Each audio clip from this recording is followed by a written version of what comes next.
In today's video, I'm going to teach you how to share a Trello board in just 5 minutes. First, you need to open your preferred web browser and go to Trello's official website at trello.com. If you're not already logged in, you'll see a login button on the upper right corner. Go ahead and click that button. Trello offers multiple ways to log in, whether that be through Google, Microsoft, Apple, Slack, or the traditional email method. Choose the one that's most convenient for you and authenticate your credentials. Once you're all logged in, your Trello dashboard will be visible. Next, navigate to the board that you wish to share. If you have many boards, you might need a moment to find the right one, so use the search function if it's necessary. Open the board and let's get ready to share it with your colleagues or friends. In the upper right corner of your board, you should see a share button. This is usually a simple plain button, but it holds the key to collaboration by allowing you to invite others to your board.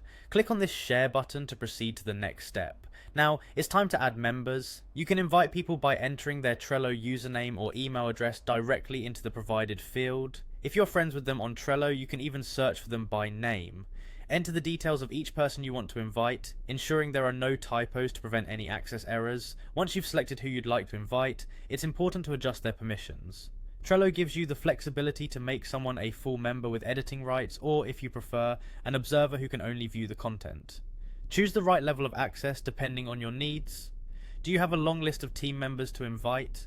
There's a nifty feature that allows you to add multiple users at once. Simply compile their usernames or email addresses and paste them into the designated field, separated by semicolons. This is especially helpful for large projects where numerous people are collaborating. Remember, sharing a Trello board is not just about adding people, it's about fostering effective teamwork and maintaining organized project management. A well-structured Trello board can substantially enhance productivity. Ensure the members you invite are those who will contribute positively to your project. And there you have it, a simple yet powerful way to share your Trello board. Thank you for joining me, and I hope you found this guide helpful. Feel free to share your thoughts or questions down below, and don't forget to subscribe for more helpful tips and tutorials.